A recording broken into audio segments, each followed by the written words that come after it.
Hi hello నమస్తే welcome to మమేకం Telugu novels. నేను మీ నివేదిత.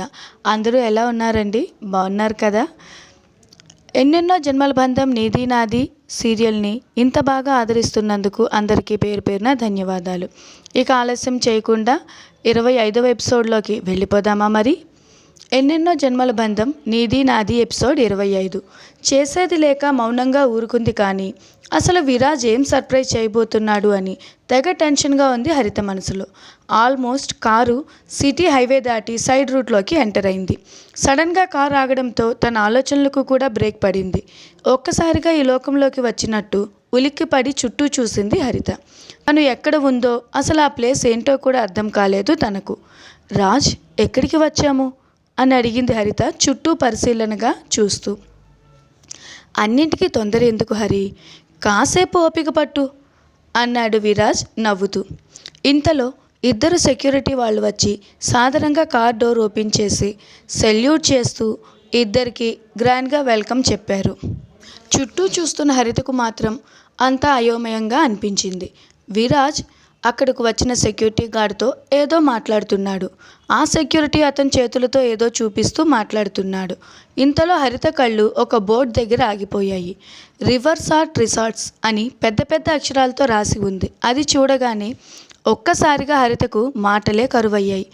ఆలోచన ప్లేస్లో ఆనందం, ఉత్సాహం మొదలైంది.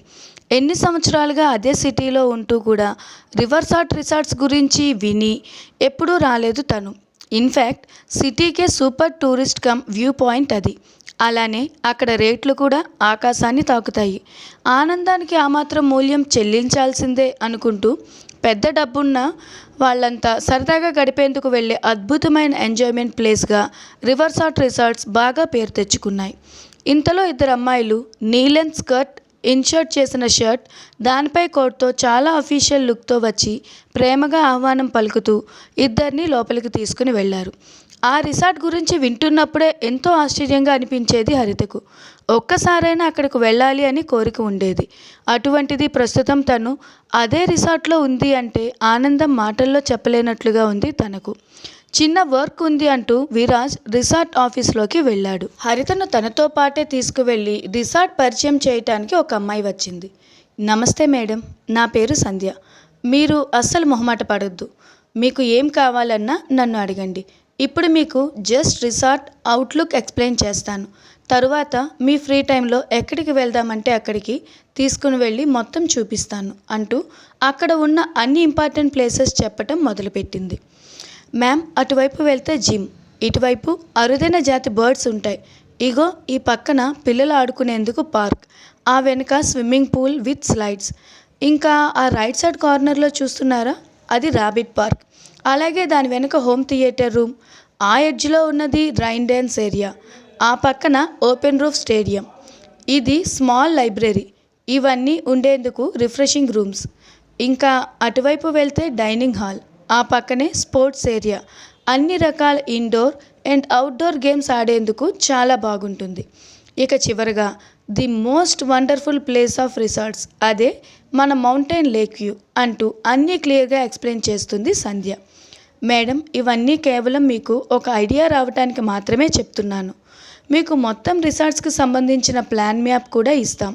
అలాగే మీరు విజిటింగ్కి వెళ్ళాలి అనుకున్నప్పుడు మా సర్వీస్ మ్యాన్ ఎవరో ఒకరు వచ్చి మీతో పాటు మీకు అన్నీ చూపించడానికి సహాయం చేస్తారు అని చెప్తున్న సంధ్యను ఆపి, అదంతా ఓకే, రిసార్ట్స్ చాలా బాగున్నాయి. ఇక్కడ మేం తప్ప వేరే ఎవరూ కనిపించటం లేదు. రిసార్ట్స్లో ఎవరూ లేరా అని అడిగింది హరిత. ఎస్ మ్యామ్, నార్మల్గా అయితే రిసార్ట్స్ ఎప్పుడు ఫుల్ ఆఫ్ కస్టమర్స్తో ఉంటుంది.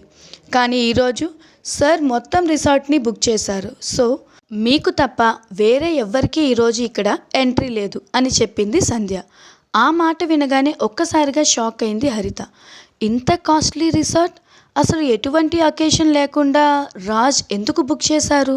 అసలు తను ఏం ప్లాన్ చేశారు? అర్థం కాక మతిపోయినట్లయింది తనకు. ఒక పక్క రిసార్ట్స్ చూడాలి అన్న ఉత్సాహం, మరో పక్క అసలు రాజ్ ఏం చేయబోతున్నాడు అన్న ఆందోళన కలగలిపి హరితలో కంగారు మొదలైంది. ఇంతలో విరాజ్ వచ్చి, ఓకే సంధ్య, మీరు వెళ్ళండి, అవసరమైతే నేను కాల్ చేస్తాను అని తనని పంపించేశాడు. చెప్పు హరి, ఎలా ఉంది రిసార్ట్ అంటూ దగ్గరగా వచ్చి హరిత కళ్ళల్లోకి చూసి తన ఆనందాన్ని ఆస్వాదిస్తూ అడిగాడు విరాజ్. తన కంగారు, టెన్షన్ బయటికి కనబడనివ్వకుండా కవర్ చేసుకుంటూ, చాలా చాలా బాగుంది రాజ్. నిజానికి ఈ రిసార్ట్స్ చూడాలని నాకు ఎప్పటి నుండో ఉండేది, కానీ అవకాశం రాలేదు. నిజంగా మీరు ఇక్కడికి తెచ్చినందుకు really I'm so happy. But మనం ఇప్పుడు ఇలా రిసార్ట్స్కి రావటం వెనుక రీజన్ ఏంటో అయితే అర్థం కావటమే లేదు అని అడిగింది కొంచెం భయంగా, ఇంకాస్త నెమ్మదిగా. మళ్ళీ మొదలుపెట్టావా? నీ భయాలు, ఆలోచనలు. సరదాగా ఎంజాయ్ చేద్దామని వస్తే ఎందుకు ఇలా ఆందోళన పడతావు హరి అంటూ చిన్నబుచ్చుకున్నాడు పాపం మన విరాజ్.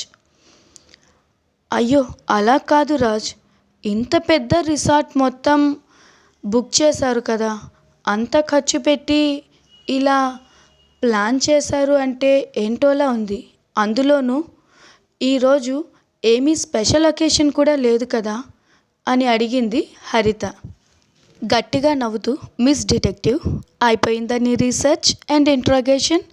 అయినా రిసార్ట్ నచ్చిందా లేదా అన్నది ముఖ్యం. ఇక్కడికి వచ్చి మనం మనస్ఫూర్తిగా ఎంజాయ్ చేశామా లేదా అన్నది ముఖ్యం. అంతేగాని ఎంత ఖర్చు అయింది, దీనివల్ల లాభం ఏంటి, ఇక్కడ ఎంతమంది పనిచేస్తున్నారు, అసలు ఎందుకు ఇదంతా చేశారు లాంటి డీటెయిల్స్ నీకెందుకు? అయినా ఈరోజు స్పెషల్ అకేషన్ లేదు అని ఎవరు చెప్పారు? ఈరోజు చాలా స్పెషల్ డే అన్నాడు విరాజ్ ఆశ్చర్యంగా చూస్తున్న హరిత చేతిని తన చేతుల్లోకి తీసుకుని కళ్ళల్లోకి సూటిగా చూస్తూ. ఈ అందమైన చందమామ ప్రేమికురాలిగా నా జీవితంలోకి అడుగుపెట్టి 1/2 సెంచరీ పూర్తయింది. అంటే మనిద్దరం లవ్ యాక్సెప్ట్ చేసుకుని ప్రేమికులుగా మారి ఈ రోజుకి 50 రోజులు పూర్తయింది. అందుకే ఈ రోజుని మెమరబుల్ డేగా మార్చుకోవాలి అనిపించింది. ఈ రిసార్ట్ అంటే నీకు ఇష్టమని మీ ఫ్రెండ్స్తో చెప్తున్నప్పుడు ఒకసారి విన్నాను. అందుకే ఎలా అయినా ఈ రోజుకి రిసార్ట్ బుక్ చేసి నిన్ను సర్ప్రైజ్ చేయాలి అనిపించింది.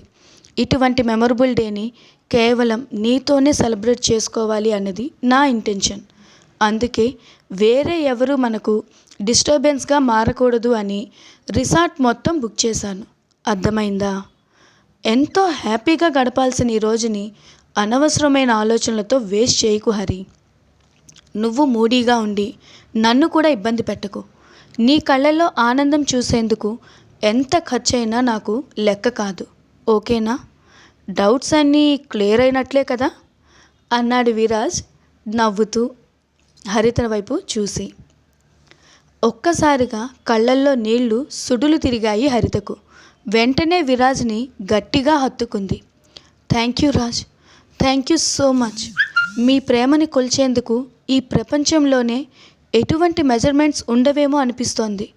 అసలు మీరు ఇంత ప్రేమను చూపించగలరని నేను ఏ రోజు ఊహించలేదు. మీరు చూపించే అంత ప్రేమని నేను కూడా చూపించలేను అనిపిస్తుంది. Love you so much Raj అంటూ ఇంకా గట్టిగా హత్తుకుని చెప్పింది హరిత. ఎందుకు అంత ఎగ్జైట్ అవుతున్నా హరి? నువ్వు చూపించే ప్రేమ కేరింగ్ రూపంలో ఉంటుంది, నేను చూపించే ప్రేమ హ్యాపీనెస్ రూపంలో ఉంటుంది. అలా అని రెండూ వేరు కాదు. ప్రేమ అంటే ఒక్కరి ద్వారానే వచ్చేది కూడా కాదు, ఇద్దరూ కలిసి సమానంగా పంచుకునేది. నిజంగా నీ ప్రేమ నాకు దొరకటం నా అదృష్టమే. ఇంకెప్పుడు అలా అనొద్దు అన్నాడు విరాజ్ హరిత తల నిమురుతూ. అసలే మనకు చాలా తక్కువ టైం ఉంది హరి, త్వరగా రిసార్ట్ మొత్తం ఒక లుక్ వేసి వద్దాం పద అంటూ నవ్వాడు విరాజ్. కన్నీరు తుడుచుకుంటూ సంతోషంగా నవ్వుతూ సరే రాజ్ అంది హరిత. ఇద్దరూ కలిసి అక్కడున్న అన్ని ప్లేసెస్ చూస్తూ ఒకరితో ఒకరు సరదాగా మాట్లాడుకుంటూ మధ్య మధ్యలో చిన్నగా చెకిలిగింతలు పెట్టుకుని నవ్వుకుంటూ ఎంజాయ్ చేస్తూ తిరుగుతున్నారు.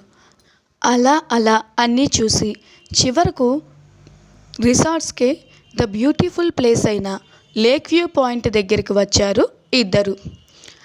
Wow, what a beautiful place, ఎంత బాగుందో, మైండ్ బ్లోయింగ్ అని చిన్నపిల్లల చుట్టూ తిరిగి ఊ అంటూ నోటికి చేతులు అడ్డు పెట్టుకొని గట్టిగా అరుస్తూ అల్లరి పెట్టింది హరిత. హరిత ఆనందాన్ని చూసి నవ్వుకుంటూ సరదాగా బోట్ షికార్కి వెళ్దామా హరి అన్నాడు విరాజ్. ఓ తప్పకుండా అంది హరిత ఎగ్జైటెడ్గా. బోట్ లేక్ మధ్యలోకి వెళ్ళేసరికి చుట్టూ నీరు, చల్లని గాలి, నిండు చందమామ, ప్రకృతి అందాలు అన్నీ చాలా ప్లెజెంట్గా కనిపిస్తూ కన్నుల విందుగా ఉంది ఆ లొకేషన్. ఎంత బాగుందో కదా రాజ్ ఈ ప్లేస్. ఇలా ఇక్కడే ఉండిపోవాలి అనిపిస్తోంది. ఆ చందమామ, ఈ చల్లగాలి, ఆ కొండలు, ఈ సలియటి శబ్దం, ఈ నిశ్శబ్దం అన్నీ చాలా అంటే చాలా బాగున్నాయి. మరి మీకేమనిపిస్తోంది అని అడిగింది హరిత. నాకైతే ఒకేసారి 2 చందమామల్ని చూస్తున్నట్టుగా ఉంది హరి. ఒకటి ఆకాశంలో కనిపిస్తే మరొకటి నా కళ్ళ ఎదురుగా కనిపిస్తోంది. ఇటువంటి అద్భుతమైన సమయంలో నా కళ్ళ ఎదురుగా ఉన్న చందమామ ఒడిలో సేద తీరుతూ ఆ నక్షత్రాల్ని లెక్క పెట్టాలి అనిపిస్తోంది అన్న విరాజ్ మాటలకు ఒక్కసారిగా ఏదో తెలియని వింత అనుభూతి కలిగింది హరితకు.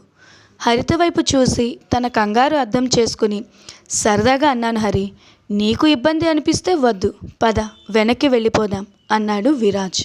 వెంటనే విరాజ్ చేయి పట్టుకుని నాకు ఓకే అంది హరిత సిగ్గుపడుతూ.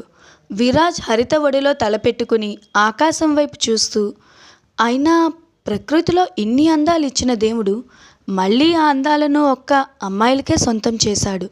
ఎంత సెల్ఫిషో కదా భగవంతుడు. అబ్బాయిలకైతే దారుణంగా మోసం చేశాడు. మీ అమ్మాయిల అందంతో, అమాయకత్వంతో పిచ్చివాళ్ళని చేస్తూ అబ్బాయిలను మీ చుట్టూ తిప్పుకోమని ఆ వరాలన్నీ మీకే ఇచ్చేశాడు కదా ఆ భగవంతుడు అన్నాడు విరాజ్ హరిత వైపు చూస్తూ. విరాజ్ మాటలకు ఒక్కసారిగా పగలబడి నవ్వింది హరిత. ఆ నవ్వుకి అందమైన తన పలువరుస ముత్యాల్లా మెరిశాయి. నక్షత్రాలు లెక్క పెట్టేందుకు ఆకాశంలో చూడక్కర్లేదు హరి. నీ చిరునవ్వుకి చాలా చుక్కలు నేల రాలిపోతున్నాయి. ఉండు, అన్నీ పట్టుకుని భద్రంగా దాచుకుంటాను అన్నాడు విరాజ్ కొంచెం కొంటెగా హరిత వైపు చూసి నవ్వుతూ. మళ్ళీ విరాజ్ మాటలకు ఊరుకోండి రాజ్ అంటూ నవ్వింది హరిత.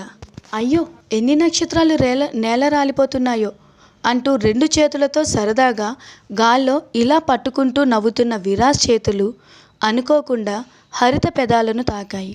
సడన్గా కరెంట్ షాక్ కొట్టినట్లయింది హరితకు. గుండెల్లో వేగం, పెదవుల్లో వణుకు మొదలైంది ఆమెకు. విరాజ్కి కూడా ఒక్కసారి ప్రపంచం ఆగిపోయినట్లుగా అనిపించింది.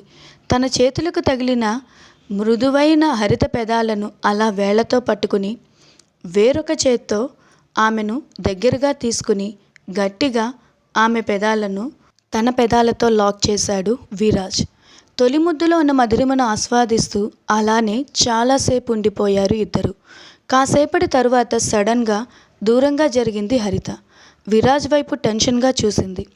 హరితతో ఇంకా కాసేపు క్లోజ్గా గడిపేందుకు ఇష్టపడుతున్న అతని చూపులతో తన గుండె వేగం పెరిగింది. అదురుతున్న తన ఫీలింగ్స్ కవర్ చేసుకుంటూ ఇక బయలుదేరదాం రాజ్ అంది హరిత తడబడుతున్న మాటలతో. ఏమైంది హరి? కాసేపు ఇలానే ఉంటే బాగుంటుంది కదా, ఈ ప్రకృతి చల్లగాలి. నాకైతే ఇంకా కాసేపు ఇలా నీతో ఆనందంగా ఒంటరిగా గడపాలి అనిపిస్తోంది అన్నాడు విరాజ్ హరిత చేతిని పట్టుకుని. అలా విరాజ్ మళ్ళీ తన చేతిని పట్టుకోగానే తనలో టెన్షన్ రెండింతలైంది. వెంటనే ఆ చేతిని విడిపించుకుని వద్దు రాజ్, ప్లీజ్ ఇక్కడి నుండి వెళ్ళిపోదాం, నాకెందుకో భయంగా ఉంది అంటూ కంగారు పడింది హరిత. కూల్ హరి, ఒక్కోసారి మనకు తెలియకుండా కొన్ని జరిగిపోతూ ఉంటాయి. అలా అని అదే పనిగా అటువంటి ఆలోచనలతోనే ఉండం కదా. కాసేపు ప్రకృతిని ఎంజాయ్ చేసి వెళ్ళిపోదాం అన్నాడు విరాజ్ ప్లీజింగ్గా. వద్దు అనలేక, విరాజ్ మనసు నొప్పించలేక అక్కడ ఉంది. కానీ ముళ్ళపై కూర్చున్నట్టు చాలా నర్వస్గా ఉంది హరిత. విరాజ్ తనతో మాట్లాడుతున్నది వినిపించటం లేదు హరితకు. అంతకుముందు విరాజ్ చేసిన పనే గుర్తుకు వచ్చి టెన్షన్తో చెమట్లు పడుతోంది. అది గమనించిన విరాజ్, సరే హరి, అంత భయపడుతూ నాతో ఎంజాయ్ చేయవలసిన అవసరమైతే లేదు. నిన్ను ఇబ్బంది పెట్టినందుకు రియల్లీ సారీ, లెట్స్ గో అని బోట్ బ్యాక్ చేసి మోటార్ ఆన్ చేశాడు విరాజ్. 2 నిమిషాల్లో ఇద్దరు రిసార్ట్కి చేరుకున్నారు. Sir, your dinner was ready అంటూ వచ్చి నవ్వుతూ చెప్పింది సంధ్య. Not interested. అలాగే రిసార్ట్ బిల్ ప్రిపేర్ చేయమనండి వెకేట్ చేస్తున్నాం అని చెప్పాడు విరాజ్. తన వల్లనే విరాజ్ డిసప్పాయింట్ అయ్యాడు, కోపంగా ఉన్నాడు అని అర్థమైనా అక్కడే ఉంటే మళ్ళీ విరాజ్తో ఎటువంటి సంఘటన ఫేస్ చేయాల్సి వస్తుందో అన్న భయంతో నోరు మెదపలేదు హరిత. విరాజ్ కూడా ఏమీ మాట్లాడకుండా హరితను కారులో కూర్చోబెట్టి వెళ్ళి బిల్ పే చేసి వచ్చి కార్ స్టార్ట్ చేశాడు. సరిగ్గా 10 నిమిషాల్లో హరిత ఇంటి దగ్గర కార్ ఆగింది. కార్ దిగిన హరిత బాయ్ చెప్పేలోగా కార్ స్టార్ట్ చేసి అక్కడి నుండి వెళ్ళిపోయాడు విరాజ్. అదండి ఈరోజు స్టోరీ. ఇంతకీ ఈరోజు ఎపిసోడ్లో తప్పు ఎవరిదంటారు?